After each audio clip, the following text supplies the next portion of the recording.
ಕುವೆತ್ನಲ್ಲಿ ಪತನಗೊಂಡ F-15E fighter jet pilot ಪ್ರಾಣಾಪಾಯದಿಂದ ಪಾರು. ಬೆಂಕಿ ಉಗುಳುತ್ತಾ ಸುರುಳಿಯಾಕಾರದಲ್ಲಿ ಕೆಳಗೆ ಬಿದ್ದ ವಿಮಾನದ ವಿಡಿಯೋ ವೈರಲ್ ಆಗಿದ್ದು, ಪತನಗೊಂಡ ವಿಮಾನ ಅಮೆರಿಕದ್ದೋ ಅಥವಾ ಇಸ್ರೇಲಿದ್ದೋ ಎಂಬುದು ತಕ್ಷಣಕ್ಕೆ ಸ್ಪಷ್ಟವಾಗಿಲ್ಲ.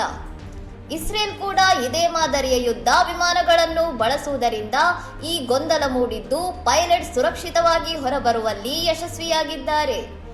ಖಮೇನಿ ಹತ್ಯೆಯನ್ನು ಆಸ್ಟ್ರೇಲಿಯಾ ಮತ್ತು ಕೆನಡಾ ಬೆಂಬಲಿಸಿದರೆ, ರಷ್ಯಾ ಮತ್ತು ಚೀನಾ ಇದು ಸ್ವತಂತ್ರ ದೇಶದ ಮೇಲಿನ ಪೂರ್ವಯೋಜಿತ ದಾಳಿ ಎಂದು ಕಟುವಾಗಿ ಖಂಡಿಸಿವೆ. ಬ್ರಿಟನ್, ಫ್ರಾನ್ಸ್ ಮತ್ತು ಜರ್ಮನಿ ದೇಶಗಳು ಯುದ್ಧ ನಿಲ್ಲಿಸಿ ತಕ್ಷಣವೇ ಮಾತುಕತೆ ಆರಂಭಿಸುವಂತೆ ಅಮೆರಿಕ ಹಾಗೂ ಇರಾನ್ಗೆ ಆಗ್ರಹಿಸಿವೆ.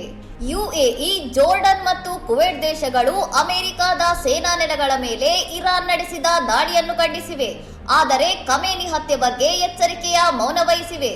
ಇನ್ನಷ್ಟು ಸುದ್ದಿಗಳಿಗಾಗಿ ನೋಡ್ತಾ ಇರಿ ಸೌರಂ ಟಿವಿ.